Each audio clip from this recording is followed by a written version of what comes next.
probably will be available for those who have tape recording machines. And such an announcement will be made in either the American Vegetarian or Shelton's Hygienic Review or in some manner. What do you say, Paul? Incidentally, my name is David Stry. I am the national chairman of this. So far, it's going to be a huge success. We're going to have a wonderful time at this convention. It will be a spiritual revival for you folks to meet each other and to be with like-minded people. You folks have come from all over. We have almost every state of the Union in the registration files as of today only. And as is the case in past conventions, we always have registrations almost every day. People come in even the last day of the convention. So even bigger will be the crowd than is here tonight.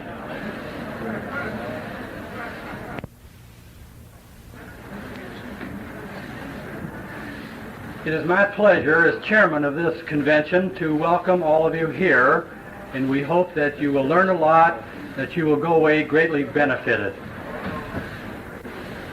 Without stealing the show by saying too much in introductory remarks, I would like to introduce our good friend Dr. Chris John Curcio, one of the foremost men in our movement, who will be the... What are you tonight? Huh? He will give the welcoming address to the hygienist here, Dr. Curcio.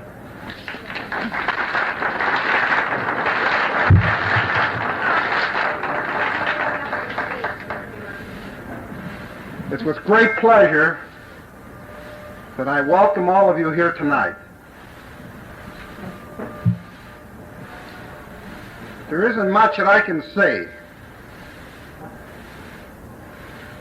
that cannot come from the depth of my heart regarding this great cause. We have here tonight an opportunity to push forward this great renaissance in natural hygiene. And it's with great joy that I make known to you this great responsibility that you have. Now, when I say renaissance, what do I mean? I mean this, that at one time in this country we had a great movement. It was so great before the Civil War and just after the Civil War that with a little more push, it could be today the predominant school of medicine. And when I say medicine, I do not mean drugs. Actually, the word medicine means the caring of the sick, the education of people concerning the laws of life and health. Doctors in the old days that graduated as natural hygienists were doctors of medicine. They were doctors of medicine and hygiotherapy. We call it today natural hygiene. And this renaissance is being felt throughout the world. I have traveled extensively in the last year, and I've seen the palpable evidence of what people want, what people need.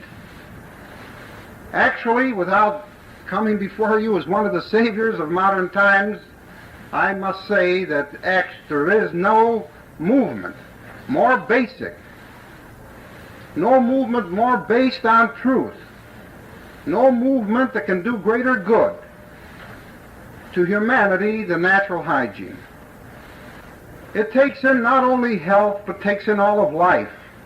It places man in normal relationship to everything that is natural to him. If a man has neurotic disturbance, or a man has some social discord, problems of all kinds can be eradicated by an application of natural hygiene principles. And we hope in this week to give to you some of the principles that have been on this earth, some of them for 2,000 or 3,000 years, but formulated into a system over 120 years ago. And I wish to dedicate part of this, in behalf of the natural hygienists, the professional men, part of this convention to these old-timers, the old pioneers, the saints in this movement, such as Sylvester Graham, Isaac Jennings, T.L. Nichols, James C. Jackson, and Dr. Russell Trawl, Alcott, and many more, who put down the foundation that has given us the principles that we preach to you today. Now, I'd like to introduce the man of the evening. I just received a telegram that Dr. Anderson will not be here. He's taking a plane at 8:30, so he won't get here until about midnight. But you have a treat in store for you, and I think the man who is going to speak in this place will give you something to think about, something to entertain you, and something to inspire you. I'd like to present my good friend, Dr. Shelton.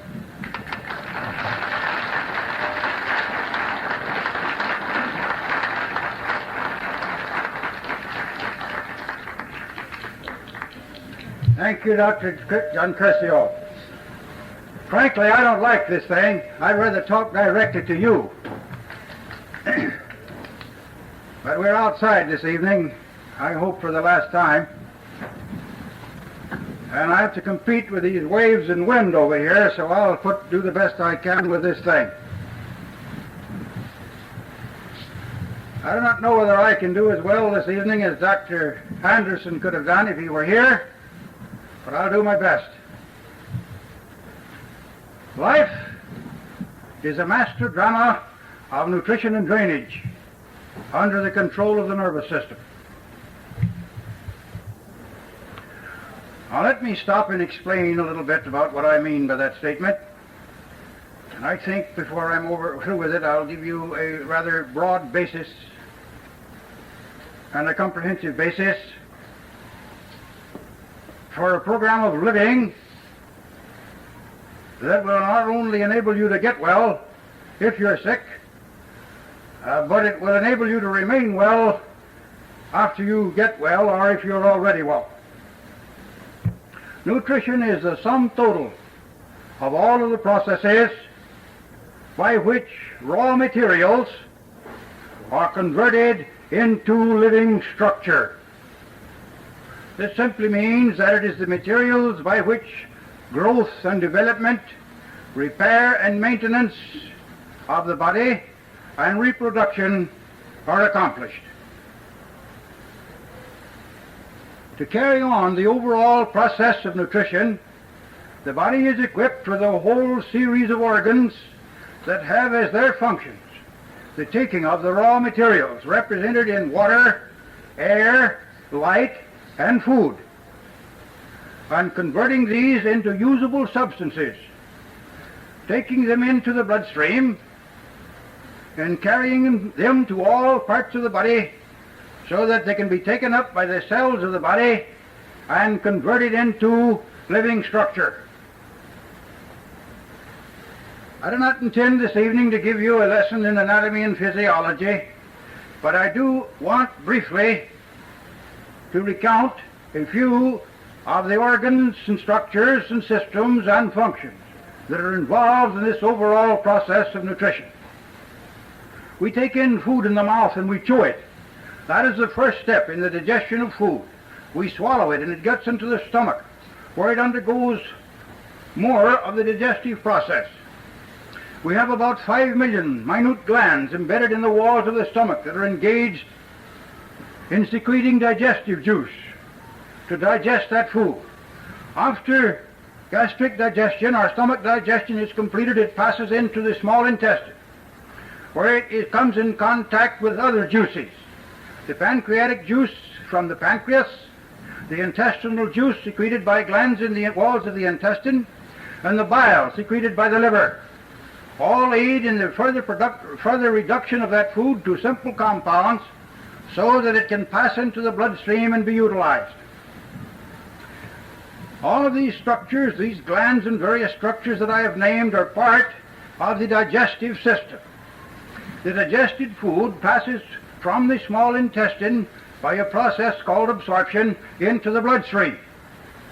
It is picked up by the blood and carried to the liver by the portal circulation. There it undergoes further changes, and then it is thrown back into the blood to be circulated throughout the body. This is what takes place with our food.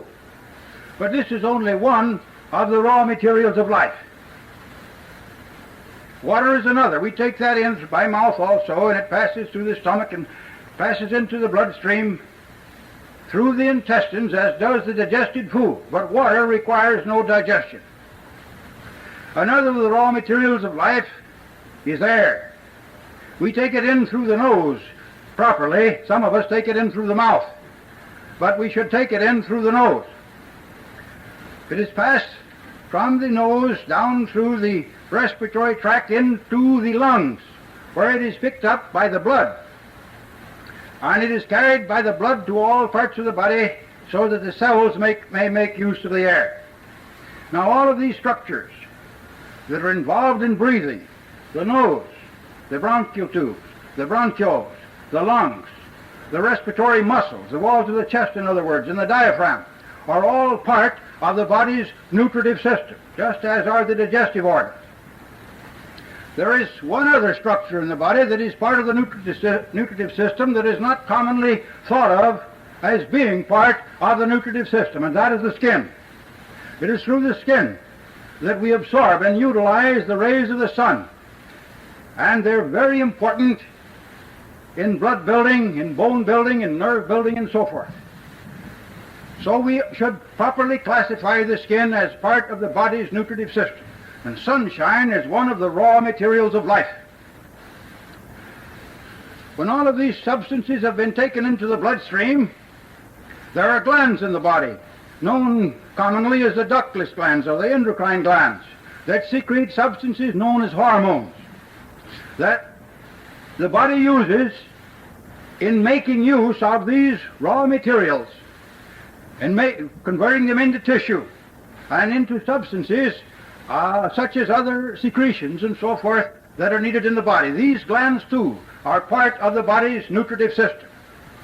In addition to that, we have the we have the arteries, the veins, the capillaries, and the heart that are engaged in circulating all of that digested material and water and air to all parts of the body, so that it too, that is the blood vascular system or the circulatory system, is part of the body's nutritive system. It is by means of the digestive system, the respiratory system, the skin, the circulatory system, and the endocrine system that the body is nourished, that it is enabled to grow, to repair itself, and ultimately to reproduce itself. And this is the grand overall function of nutrition. Drainage is the sum total of the processes by which waste material is drained away from the cells, carried to the organs of excretion, removed from the blood, and finally removed from all contact with the body itself. This process is almost as complicated as that of nutrition, and also involves the activities, separately and severally, of numerous organs and structures in the body.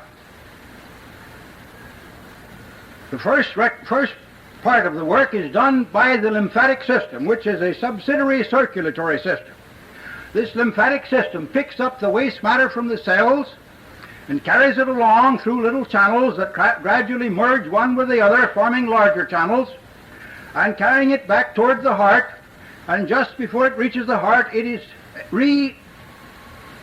emptied, that is, it is emptied from the lymphatic system into the blood vascular system and becomes again part of the blood, containing not only the food material and so forth that has not been used by the cells and the water, but also the waste matter from the cells and any other foreign matter that may have been taken into the body, foolishly or otherwise. The blood then circulates, in circulating through the body, passes through the liver, which takes out part of the waste matter and manufactures bile out of it, makes it into a substance that can be used again in the digestion of food. It passes through the kidneys, which takes out part of the waste matter and converts it into urine and sends it into the bladder. It passes through the walls of the colon, where little glands take out part of it and throw it into the colon. It passes through the lungs, where the lungs take out the carbon dioxide, that is the cells of the lungs, and they cast it into the air cells. As it passes along through the lymphatic channels, it comes in contact with little bodies of structure known as lymphadenoid tissue, or what you know, perhaps, as lymph glands. To the physiologists, they are known as lymph nodes, lymph nodules, and tonsils. One of the larger lymphatic glands of the body is known as the vermiform appendix. It's one of the surgeon's best friends. The tonsils in the throat are of the same structure, and they have also been one of the surgeon's best friends. Actually, they're part of the body's first-line defenses, and they have as one of their functions the arresting of toxic material in the lymph, and by a chemicalization process, rendering it less toxic or non-toxic and preparing it for elimination by the kidneys. They are part, then, of the body's drainage system. You'll notice there's an overlapping of systems here. The liver is part of the nutritive system, it's part of the drainage system. The circulatory system is part of the nutritive system, it's part of the drainage system. The respiratory system takes in oxygen, that is, it's part of the nutritive system. It throws out carbon dioxide. In other words, it's part of the body's drainage system. Now, after urine has been passed into the bladder, it may lie there in the bladder for an hour or for 15 hours before it is passed out. The process of passing it out is the process of voiding. It is not a process of elimination. Elimination takes place when the waste matter is removed from the blood. This means that when the kidneys take the waste matter from the blood and pass it down to the bladder, it has been eliminated. When it is passed out of the bladder to the outside world, that is the act of voiding. It is part of the process of drainage, but it is not part of the process of excretion or elimination. In the same manner, when glands in the wall of the intestine take material from the blood and cast it into the intestine, that is the process of elimination or excretion. When an hour later or 3 days later you have a bowel movement, that is voiding, and you void that which had been previously eliminated. In other words, while bowel movement is part of the process of drainage, it is not a process of elimination. And those of you who have been in the habit in the past of thinking that by taking an herbal laxative, or a CC pill, or some other laxative, or cathartic, or purgative, or taking enemas and colonic irrigations and things of that kind to force bowel action, if by that you think you have been increasing or forcing elimination, you have been kidding yourself. You have been merely forcing voiding, but you have actually retarded the process of elimination. Any forcing measure of that kind will actually lessen the function, the legitimate function of the organ that is being forced, so that by forcing bowel action, you are actually decreasing elimination. In the same manner, those of you who have been drinking large quantities of water, thinking thereby to increase elimination through the kidneys, have been kidding yourselves. It's true enough, you've passed out a larger volume of urine, but it has been water, not waste matter. And when you have taken sweat baths with the idea that sweating is an eliminating process, and that by taking sweat baths or forcing sweating in any other way, you're increasing elimination, you have been, again, kidding yourselves. In the first place, sweating is not an eliminating process. Its primary purpose is that of heat regulation. And in 1,000 parts of sweat, there is less than 5 parts of solid matter, and that is chiefly common table salt, which shouldn't be there anyhow. Those of you who are eating table salt, who imagine you couldn't live without it, are kidding yourselves again. You don't need it. You can't use it. It is a poison, and the more you use of it, the more you're damaged by it. Don't wait until you're nearly dead and some physician says, well, now you've got to give up salt. You've got to go on a salt-free diet. Quit beforehand and save yourselves a lot of trouble. But to get back to sweating, you would have to sweat 4 gallons to get rid of less than a quarter of an ounce of urea. Now imagine what you would look like if you lose 4 gallons of water from your tissues. If you can't get a graphic picture of it by just closing your eyes and thinking about it for a minute, think of the well-known dried prune that's on the market. And that's just about what you would look like when you lose 4 gallons of water from your tissues. And in doing so, you would get rid of such an insignificant amount of waste matter that it wouldn't be worth the sacrifice. You could lose a lot more waste matter by missing a few bites at the next meal. I know it would kill you to miss a few bites, but it's actually the more sane way of approaching the problem. Miss a few bites at that next meal. All right, now, some of the ductless glands, such as the suprarenal glands and the thyroid glands, are also involved in the preparation of materials for elimination from the body. But you can see from what I have said that the process of drainage, the overall process of drainage, of carrying the material away from the tissues, carrying it to the organs of excretion, excreting it from the bloodstream, and finally voiding it from the body, is a rather complex process involving the activities of a number of organs and structures of the body. Now, all of these processes, both the nutritive processes and the drainage processes of the body, are controlled by the nervous system, composed of the brain, one of the most unused organs in man's body, the spinal cord, 12 pairs. That's the more competition we wouldn't have if we were inside.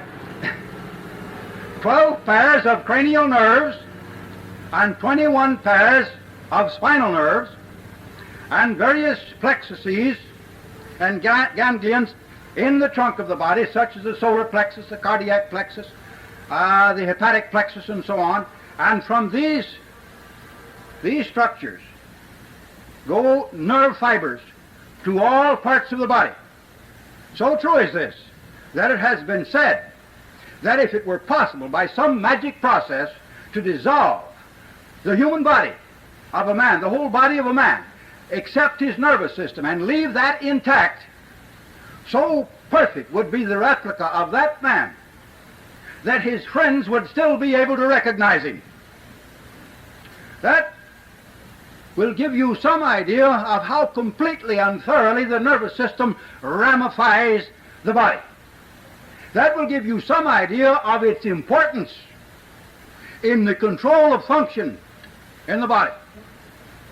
And it will lead you to understand the importance of maintaining at all times the integrity and the functioning ability of that nervous system. If the nerve to the arm is severed, you have a paralyzed arm. It neither feels nor moves. No matter how much you try, it doesn't move. And as time goes on, it atrophies. You've got nothing left but skin and bones. All the muscles are gone. It's just wasted away. It is no longer useful, and it wastes away. All because nerve control is no longer present. Now that will give you some idea of the importance of nerve control. Not an organ in your body will function without that nerve control. Your heart won't beat, your stomach won't digest food, your glands won't secrete digestive juices, your arteries will not contract and expand to control the volume of circulation to one part of the body or another.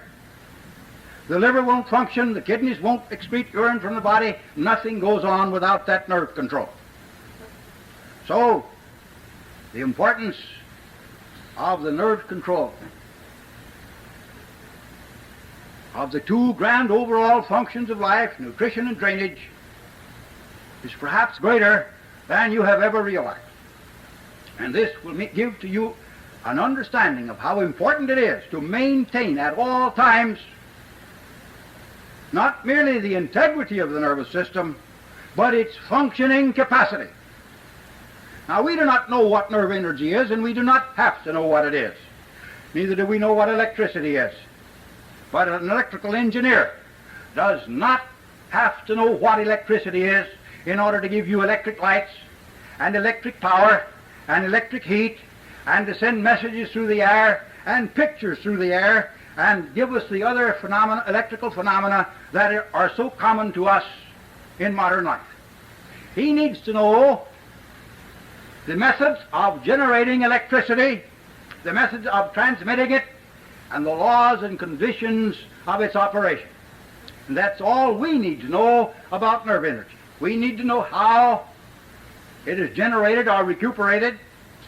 We need to know the laws of its operation, and we need to know the conditions under which that nerve energy operates to produce its many and varied results. When we know this,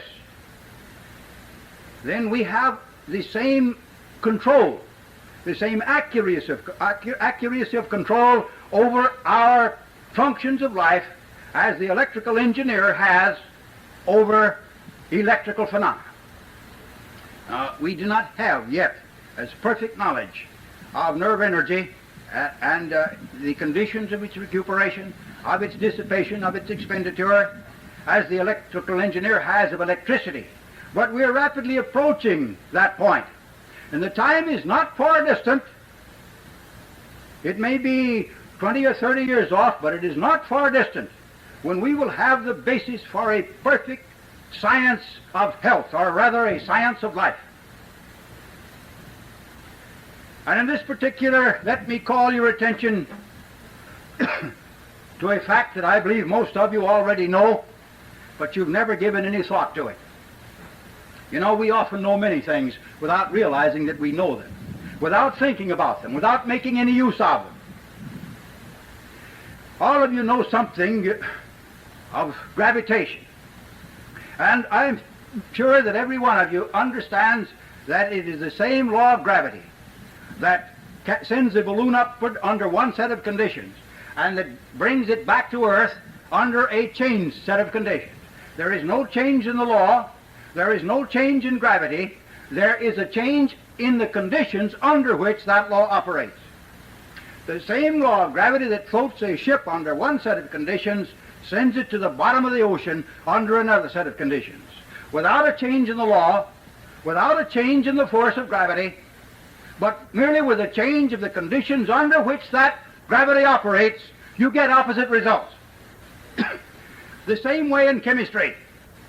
The same chemical affinity that preserves a stick of dynamite under one set of conditions explodes it under another set of conditions. There is no change in the chemical affinity or the laws of chemistry. There is merely a change in conditions under which those laws operate. Now, the same way in life. Under one set of conditions, we have health, and under another set of conditions, we have sickness. There is no change in the laws of life. There is no change in the forces of life. There is simply a change in the conditions under which those laws operate to produce their many and varied results. When once we know the laws of life, once we know the conditions of their operation, then health or sickness may be ours by choice and not by accident or fortuity, as is largely the case today. Most people go through life today afraid of disease. And take it from me, there are whole professions in the country that spend a large part of their time frightening the people of disease. You have just ended a month during which the racketeers who profess to be fighting cancer have been pleading with you to give to help fight cancer. And what are they saying to you? They say, you may be next. Cancer may strike anybody. Now, there isn't any such thing to do any striking. Cancer is not an entity that exists apart from the living body that can strike anything. Cancer is merely a growth within that body, and it is made up of the tissues of that body itself. It results from a change in the conditions under which the laws of life produce their varied results. Are you afraid of cancer? Have you been donating liberally to the cancer fund?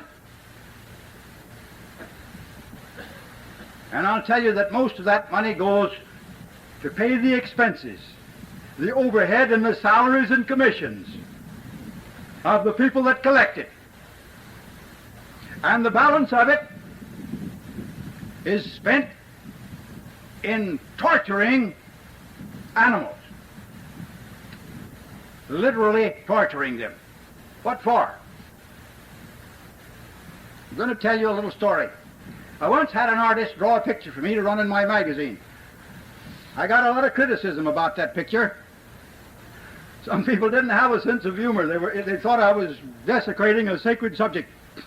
It was a picture of a cross, and on that cross we had a dog. And the abdomen of the dog was ripped open, and the intestines of the dog were hanging out. And underneath that cross, underneath that dog, I had these words, paraphrasing Jesus' statement in the Bible: "My life I give for the life of the children." We are trying to torture salvation for mankind out of the animal kingdom. I mean, they are trying it. And they're begging and pleading with you to give them more money to carry on more of those fiendish experiments upon animals. And they've been carrying it on now for 75 years with cancer. And they are no more near a solution to the cancer problem today than they were 75 years ago.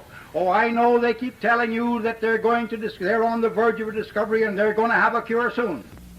In 1922, one of the Mayos said we'll have a cure for cancer in 2 years.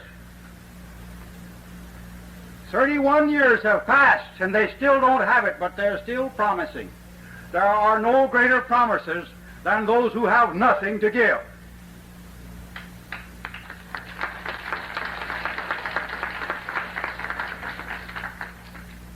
Near my place in San Antonio, just a short distance away, there is a large research foundation. And they do all kinds of research. And they've got one man out there, they imported him from England to do cancer research. And he spent about 3 years now in cancer research. When he first came there, he got some rats. The proper study of mankind is rats, Pope to the contrary notwithstanding. He got some rats, and he grafted some tumors on them. And one day they invited the people to come out and go through that research foundation. And there they had those rats, suffering the tortures of Dante's Inferno, lying there for the people to look at. Some of them with great tumors that were bigger than they were. Some of them practically unconscious, others still able to suffer more. And that was the end of the cancer research, not the end of the spending of the money. He spent the rest of his time for the next 2.5 years with his feet propped upon the desk, leaning back, reading books on diseases of the dog, getting paid for cancer research and studying diseases of the dog. Well, every once in a while they publish a report, tell about the progress. You know how committees are when they are called up before a group and they're supposed to report on what they've done towards carrying out the mission that they were appointed to carry out. They get up, and when when they haven't done anything at all, they get up and report progress. And then they sit down. Well, that's what the cancer researchers do. They issue published reports reporting progress and asking for some more money so they can make some more progress. So they can ask for some more money so they can make some more progress. Then ask for some more money, and it keeps on. It's a bottomless pit into which you keep pouring your money. Year after year, millions upon millions of dollars go down the shaft into that bottomless pit of research. And year after year, you keep getting promises of what we're going to do, what we're on the verge of discovering. And every time they announce a discovery and then try it out, it proves to be a disappointment. Why? because they're still trying to torture human salvation out of the animal kingdom.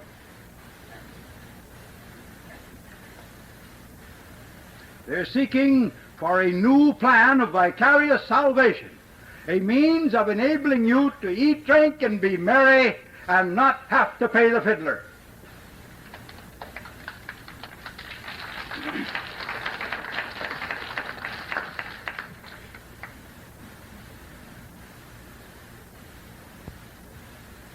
If you will maintain at all times a high degree of nerve energy, a high standard of nervous energy, and I'm going to discuss that problem with you in one of my subsequent talks. This talk tonight here is a rather pinch-hitting talk. Dr. Anderson was supposed to talk this evening. I'm going to discuss with you ways of conserving your nerve energy so that you can be sure that at all times you will have an abundant reserve of nerve force on hand to meet not only the ordinary conditions of life, but the extraordinary emergencies of life that arise from time to time in the lives of everybody. If you will maintain a high standard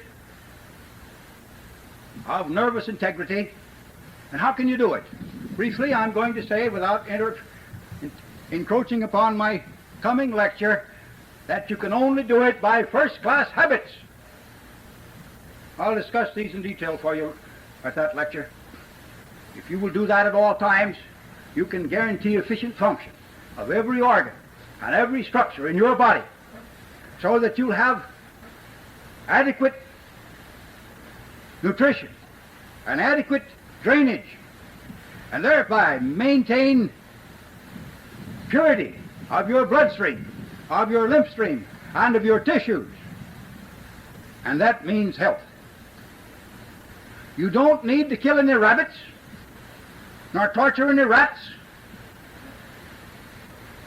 nor any monkeys or guinea pigs, nor do you need to make a guinea pig of yourself or permit yourself to be turned into a guinea pig and be used as a test animal in trying out some new discovery that's still in the experimental stage. You'll notice, if you watch the papers very carefully and closely, that all of these new discoveries of new cures and new preventives, that as soon as they pass out of the experimental stage, they pass into limbo. And another new discovery comes into the experimental stage, only to pass into limbo. You don't need to permit yourselves to be made into guinea pigs. And it is true. Maybe you've never thought of it, but stop and think for just a minute, and you will realize that it is true.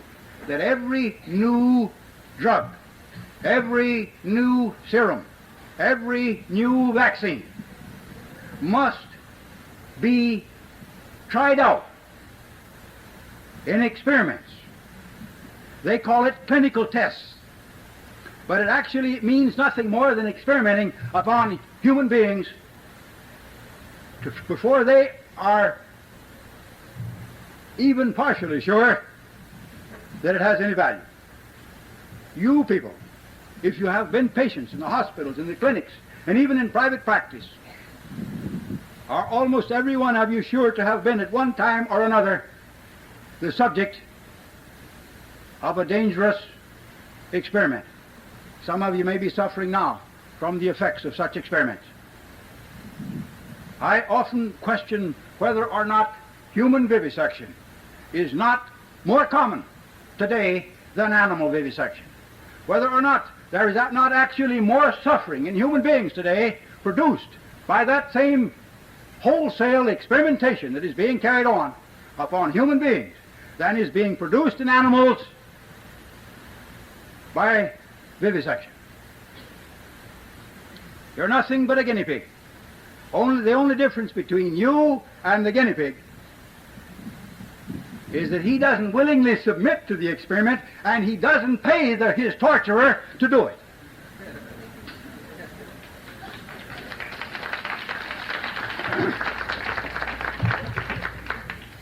Some of you may have paid somebody as high as $1,000 to perform a dangerous experiment on you. They rarely tell you that they're experimenting. They tell you, oh, we've got a new drug, it's a wonderful cure.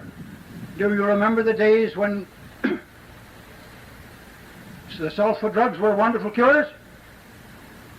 Do you remember the experimental stage that it went through, and the thousands that were killed by it, and the millions who had their livers and their nervous systems ruined by it, who had their red blood cells destroyed by it? And then do you remember that it was followed immediately by penicillin?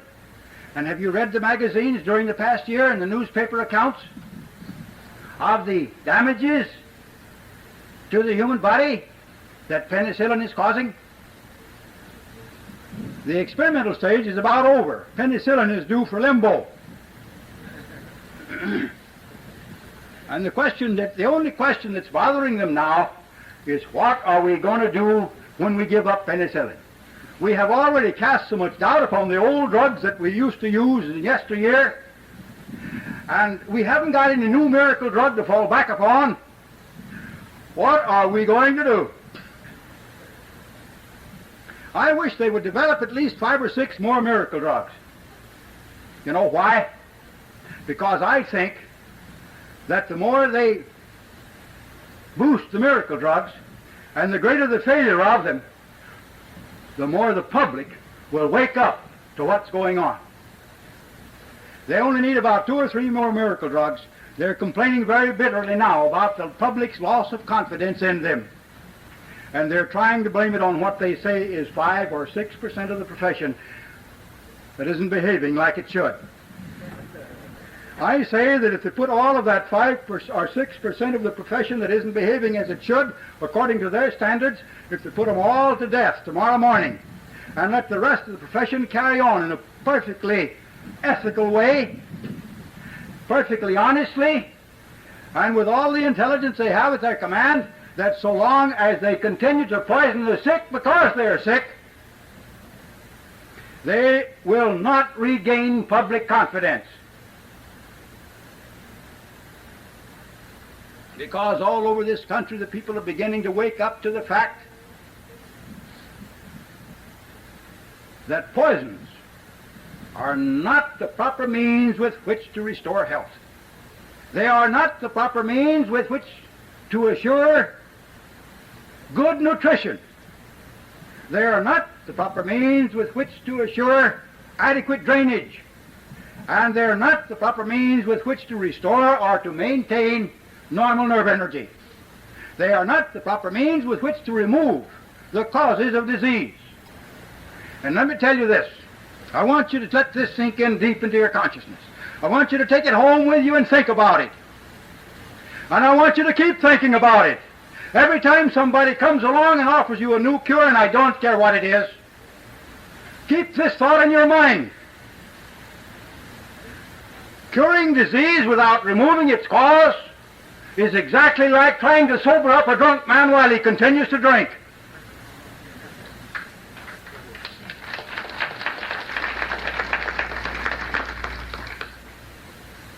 Now, I know that when the average doctor of the many schools comes into your home to see you when you're sick, he examines you, he looks at your tongue, he looks at your tonsils, he looks in your ear, he looks in your eye, he thumps your chest, he thumps your abdomen, he taps you on the knee, he does a few things like that, and when he gets through, he makes a diagnosis.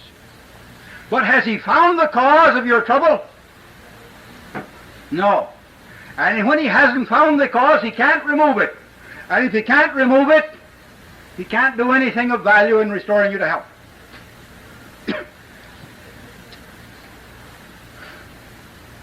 Some years ago, I was lecturing in New York City, and the medical profession there didn't like the things I was saying. I don't blame them.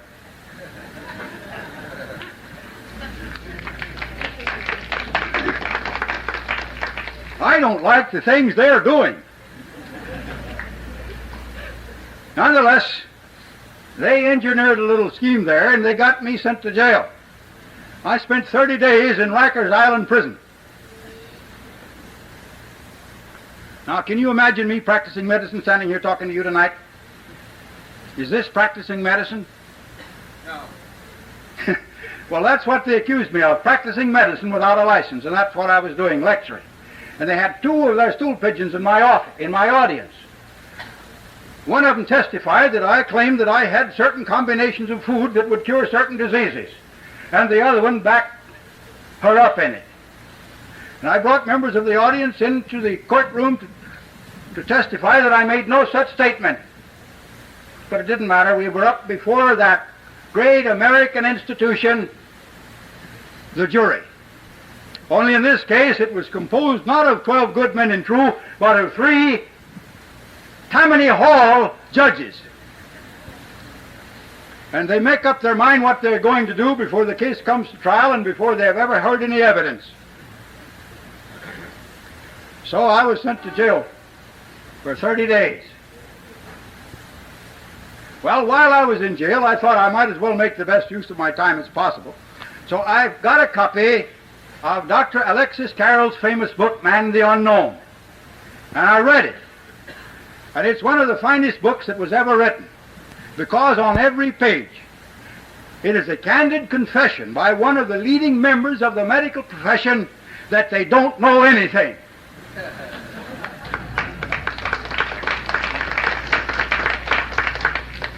But the part that struck me most about the book was the fact that Dr. Carrel would discuss the evils of a certain thing, and then he'd say, we don't know how to avoid these evils.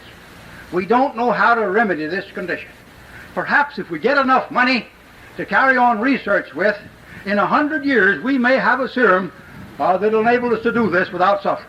For example, he pointed out that white flour is inferior to whole wheat flour. But he thought that in 100 years they might have a serum, providing they get enough money to carry on enough research with, they might have a serum that they could give you that would enable you to eat white flour without suffering the consequences of such deficient diet. Then he pointed out that foods grown on land fertilized with animal manure are very inferior foods and that are not healthful to eat.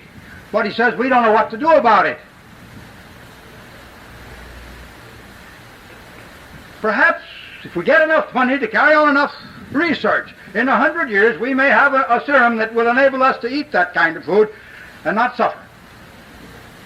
That was the idea. I read the book. When I finally closed it, I said, I'm afraid that if I went to Dr. Carrel with a tack in my heel and complained of the pain, he'd look at it and shake his head and say, I'm very sorry, but we don't know what to do for a tack in the heel. Perhaps in 100 years from now, if we get enough money to carry on research with, we'll have a serum that will enable you to have a tack in your heel without hurting you. In the meantime, I'll remove your foot.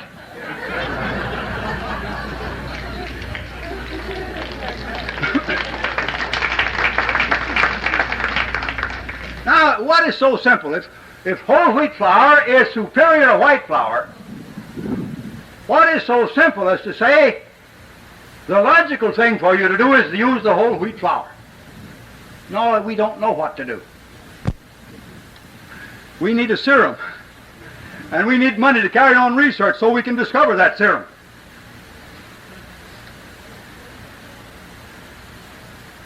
Never once in the whole book was it ever said that it is necessary to remove causes.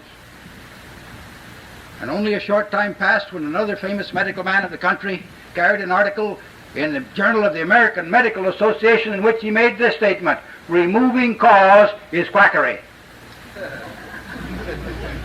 And so far as I know, there has never been one medical man in the country that has ever written to the Journal of the American Medical Association protesting against that statement. Removing cause is quackery. I think that Dr. Carrel thought so too. He would much rather remove my foot than to remove the tack.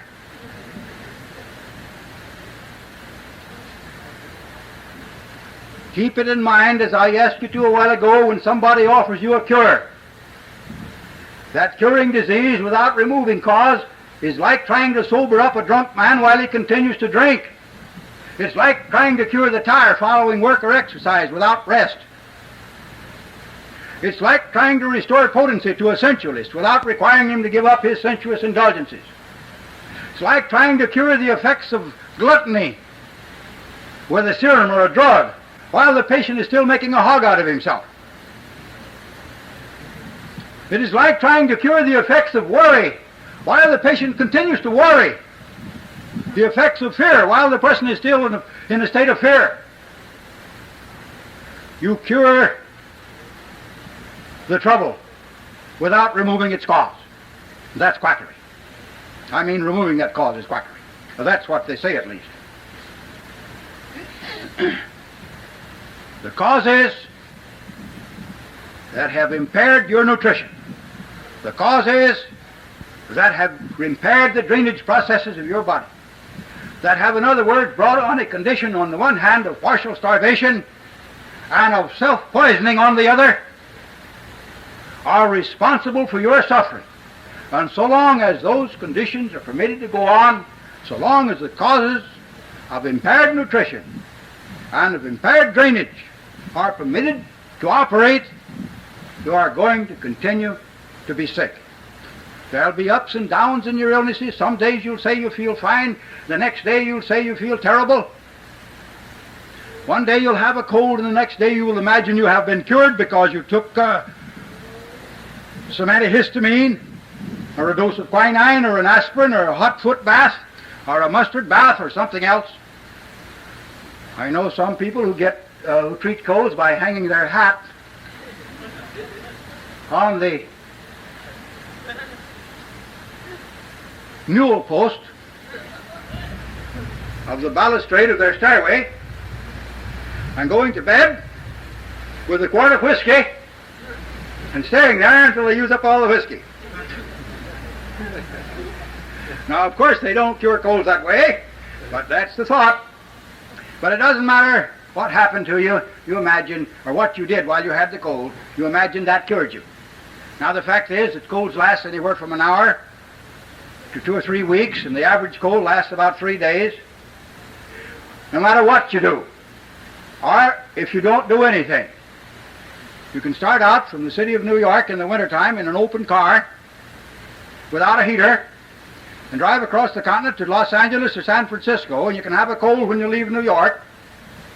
And by the time you get over there, without doing anything except driving long hours and getting insufficient sleep and eating too much and perhaps smoking on the way, by the time you get there, you'll be free of your cold. Or you can stay at home, go to bed, keep warm, and stop eating for 2 or 3 days, sometimes for only 1 day, and you'll get well of your cold. Now, the difference in the two processes is in the first one, your cold will last considerably longer and you'll have much more discomfort. In the second one, that is resting and fasting in warmth, your cold will not last long and your discomfort will not amount to anything. Be very light. That's the difference in the two processes. Now, neither one of them cure a cold. Neither one of them remedy a cold. Neither one of them remove the cause of the cold. The cold is a process of vicarious or compensatory elimination. It is the process of removing cause. One of them simply permits that cold to accomplish its work in less time and more efficiently than the other. And you'll say, well, I took an aspirin and I got well. It must have cured me. You ask the physician if he has a cure for a cold, and he'll tell you no. You know, there's a common joke going around that if he can get the cold to develop into pneumonia, he can cure the pneumonia.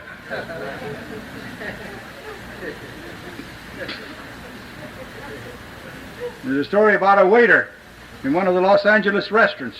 A famous physician came in to get a meal, and the physician had a very severe cold, and he was coughing and sneezing and wiping his nose. And the waiter says to him, he says, "Doctor, isn't it too bad it's pneumonia you have? You could cure that." Well, now, they can't do anything more for pneumonia than they can for a cold, nor any other disease. Fact is, they admit that they can't do anything for the cold. They pretend that they can do something for pneumonia. And some of you are foolish enough, if you have pneumonia, Or if you can if you permit them to talk you into the thought that you have pneumonia, to let them give you some of their poisons. And then if you recover, and most of you will in spite of the poisoning, you will forever afterwards believe that those poisons restored you to health. They didn't. They don't. They can't. There's no such thing as poisoning a man into good health. For more than 3,000 years the medical profession has been trying that. In that time they have tried out more than 60,000 different poisons, and they're still searching for new ones. And at the present time they haven't got a single poison that can poison you into good health from a single so-called disease. Why? Because poisons can't remove causes. They simply become added causes of trouble. The only way to get back to health is to remove the causes that have impaired your health, and then to provide the conditions, the primordial conditions of good health. And these involve not merely the processes of nutrition and of drainage and of nerve control that I have discussed for you, but the processes of living. That is your plan of life that assures you proper nutrition, an abundance of fresh air, plenty of sunshine, proper rest and sleep, freedom from emotional disturbances, freedom from causes of excessive expenditure of nerve energy, so that you may maintain an abundance of nerve energy at all times.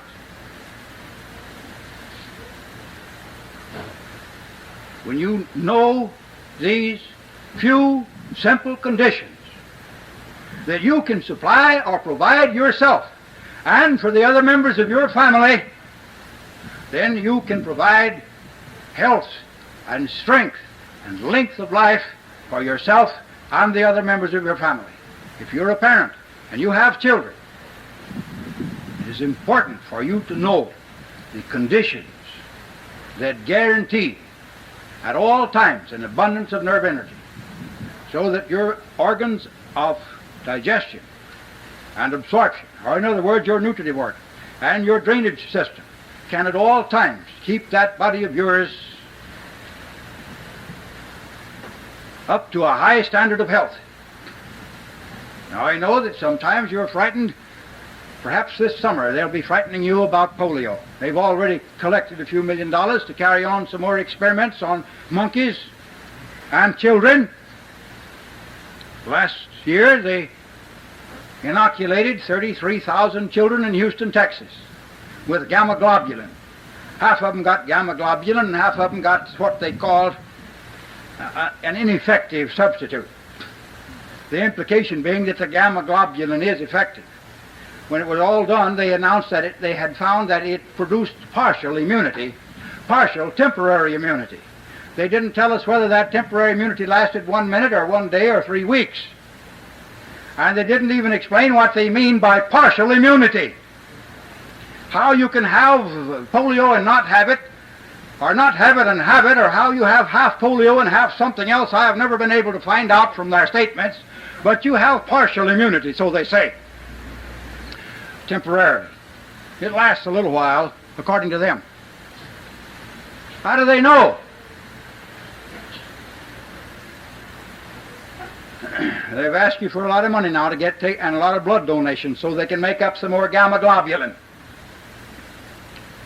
And what for? To inoculate your children with. And while they're going to get the blood for nothing, because the American public, if you appeal to them properly, are liberal givers of money, of time, of blood, and even of life itself. They'll get the blood for nothing. They'll take out the gamma globulin, and then you'll get it, or your child will get it, in the neck, of course, at a very high price. You'll get partial temporary immunity, whatever that is. In the first place, there is no such thing as immunity. God didn't make man disease-proof And there isn't a physician on the earth that can do a better job. He hasn't got a vaccine or a serum or anything else that can make you disease-proof. And that's what immunity means. It means that he has suspended the law of cause and effect, and that hereafter you can laugh at causes because they won't produce their effects. That's what immunity means. It's a voodoo conception of life. It's a strange thing to me that these old voodooistic ideas that we have brought along with us through the ages, from prehistoric times, can be dressed up in an unintelligible jargon and handed out to the American people and to the people of the world as science. And yet it's being done. Science. The science of preventing disease without avoiding its cause, and of curing disease without removing its cause. The science of poisoning people into good health and poisoning them to keep them that way, without any thought given at all to the processes of life and the conditions upon which the normal carrying out of those processes depend. No thought at all about life and living. We'll give you this pill. We'll give you this serum. We'll remove that organ, and everything will be all right. But it isn't. Only recently it was admitted that the wholesale slaughter of the tonsils that was carried on in the past, and it isn't altogether dead yet, was a mistake. Think of the millions of tonsils they removed before they found that it was a mistake. Reminds me of a story I once read about a physician who sent a patient a bill for $10,000 for removing his eye. And when the patient complained about the bill being so high, he says, well, think of all the eyes I ruined in learning to perform that operation. Think of all the tonsils they removed before they discovered the simple fact that you can't take a man apart piece by piece and consign him to the garbage pail and thereby restore him to health.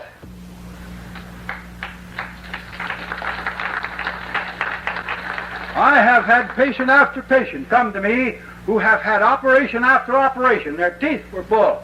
Their tonsils had been removed. Their appendices had been excised. In the case of women, their ovaries had been extirpated, and sometimes the woman tubes had been taken along with it. And some of them the gallbladder had removed. They had removed deviated septums. They had chiseled out their sinuses. And they had removed every part of the body that they could take out without producing instantaneous death. And in one of these cases, they finally said to the poor patient, these operations in this case had been going on over a period of 6 years. And the patient had grown progressively worse during that time, and after the last operation was performed, they had a patient on their hand that was a hopeless invalid for the rest of her life, with every movable joint in her body ankylosed. And they said to her after they performed the last operation, we don't know why you don't get well, we removed all the causes. They had removed a lot of her organs, never touched the cause. We don't know why you don't get well. We've removed all the causes. Now that kind of removing cause is quackery. Rather charlatanry. I think the profession ought to be shot at sunrise. I mean every member of it.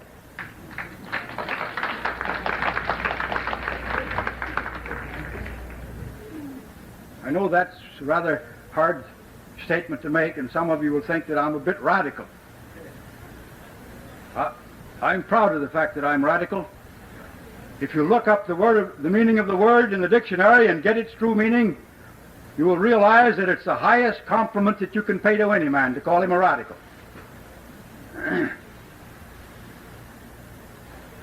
I believe in applying the axe to the root of an evil.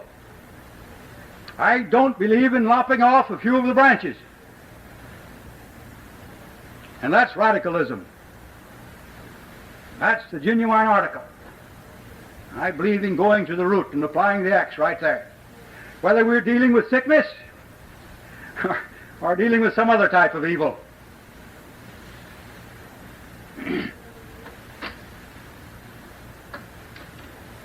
we are never to have health that is worthy the name until we have learned to do two broad things. We must learn to avoid the causes that impair health, and we must learn to provide the causes of health. To put that differently, we must avoid the cause of disease. And we must supply the normal requisites of life. And when we have done these two things, we have done all that can be done and all that needs to be done to guarantee us a long life of uninterrupted good health. As a matter of fact, I think that if we did it perfectly, they'd have to shoot us to get us off the earth.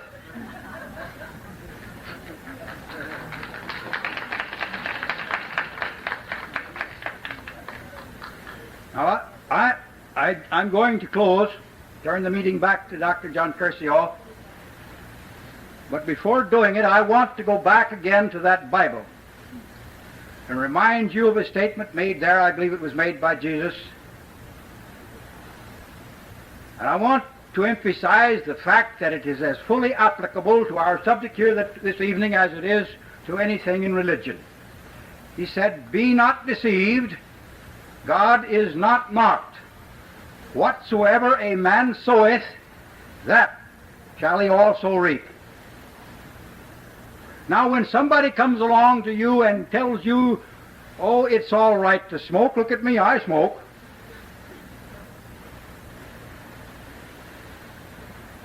but be sure you smoke the best brand of cigars. Or get the king-size cigarette so that it filters the smoke a little further. Did you ever stop and notice those cigarettes? One of them is just so long and the other is just a little longer. Take your scissors sometime and cut the king-size one off till it's the same length as the other. And then imagine smoking that one. But don't cut it off. Burn it off. Light it and burn it down to where it's the same length as the other. And how much further is the smoke being filtered after it gets down there? And when both of those cigarettes are smoked back until they're just little butts, just long enough that you can hold them in your finger, how much further is the smoke being filtered from the king-size one than from the other? You're being kidded by a lot of clever advertisers who meet every year in a convention and pass resolutions declaring for honesty in advertising, and go home and spend the rest of the year lying to the public. Next year they come back and pass another resolution approving of honesty in advertising. Spend the rest of the year lying again. And no lie is too big if they can get away with it. No appeal to your emotions is too low and groveling if they can get away with it, so long as it sells goods, whether it's tobacco or beer, or a patent medicine, or an emasculated food such as white flour or white bread.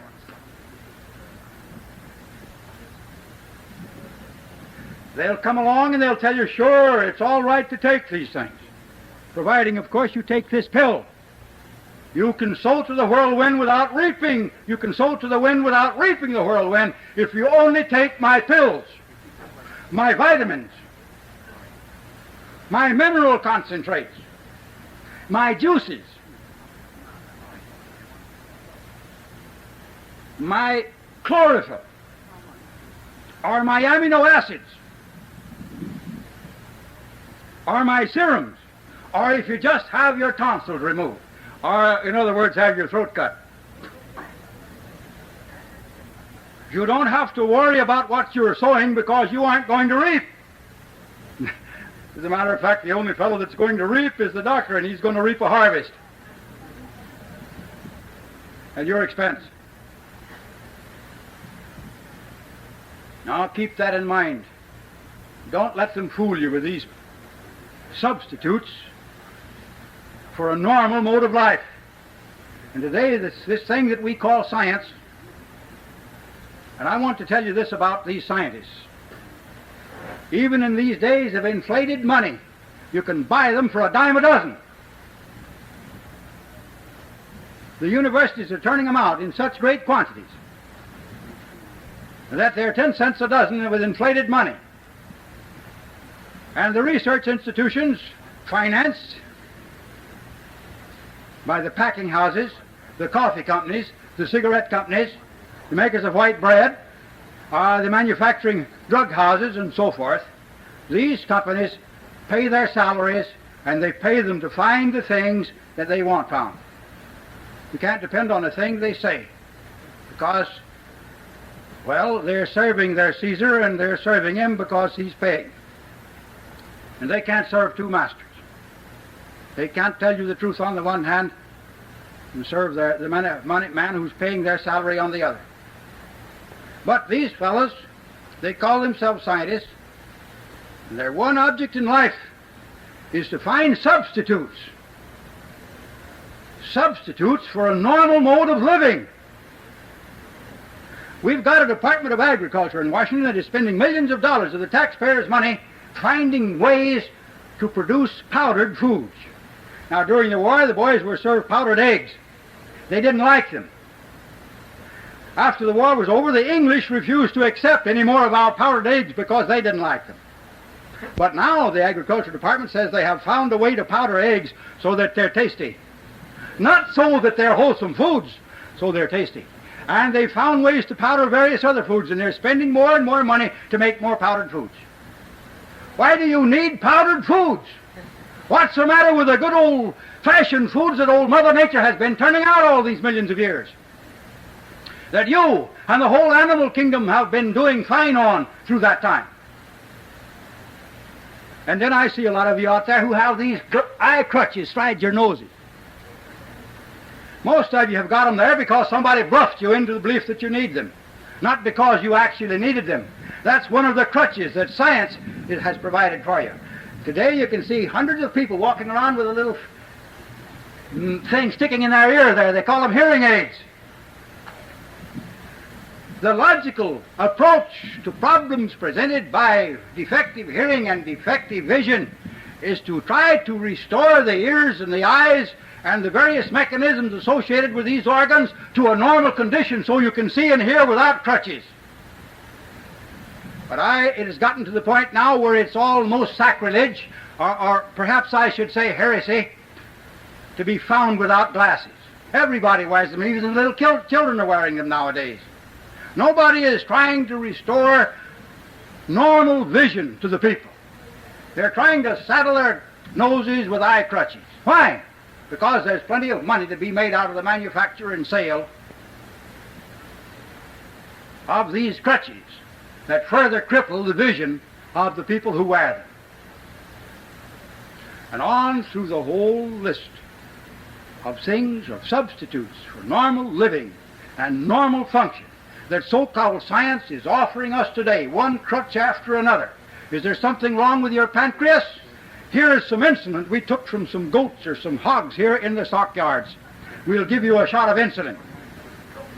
Do they tell you that your suprarenal glands are not functioning properly?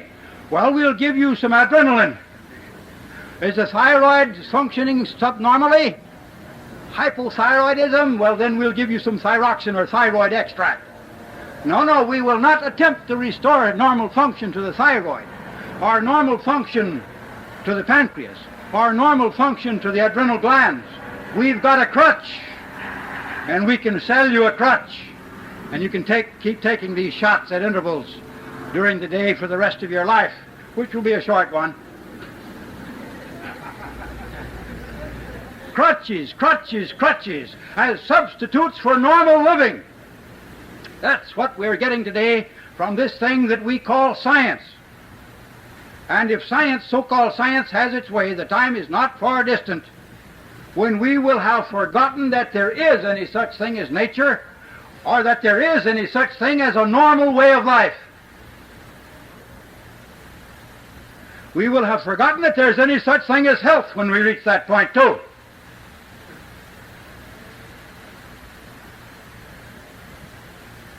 It is up to you, every one of you, to make a choice today for yourselves. You can do it. You don't have to depend on somebody else. So long as you depend on the other fellow, you're that fellow's slave. If you let him do your thinking for you, he's going to think to his own advantage. Learn to think for yourselves. Get facts for yourselves. Be self-dependent and self-reliant. Not be always running to the office of the physician to have him give you a shot in the arm or to take something out of your body. I think Albert Hubbard well characterized those fellows when he said of them that they're always putting something into the body or taking something out of it. On another occasion he put it in this way, that they're engaged in pouring down things, squirting in things, rubbing on things, and lopping out things. And by such means they expect you to have health, to be restored to health, and to have your health preserved. And you can't do it. And as long as you are going to depend upon such means and measures, you aren't going to have health. And I think that health is sufficiently important that we ought to give a little thought to it, a little time to it, a little attention to it. Why, I see girls get up in the morning and spend half an hour to an hour and a half just working on their face and hair. What doing for the most part?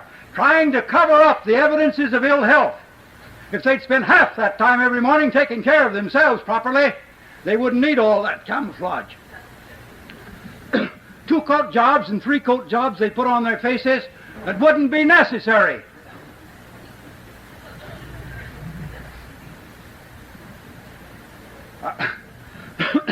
I remember once the 2 comedians came out on the stage in the show, and one of them asked the other one, "Do you know the difference between a sight and a vision?" And the other one said, "No, he didn't." He says, "I'll tell you." He says, "When a young girl comes out in the evening in all her glory and splendor, she's a vision. But when she gets up in the morning, she's a sight."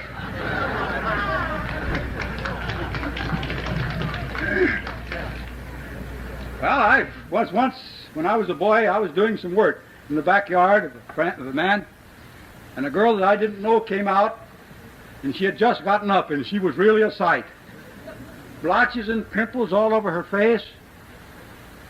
She went back in the house, and she came out a little later, and she had it all covered up with a 3-coat job. I hardly recognized her. She was a vision. But underneath the calcimine and the grease, the blotches and the pimples were still there. She had only camouflaged it. And I say again, half the time spent in taking proper care of yourself would make all that stuff unnecessary. Of course, that'd put the beauticians and the manufacturers of cosmetics out of business, but they ought to be out of business. I would much prefer seeing a healthy womanhood than one that's painted and powdered to high heaven.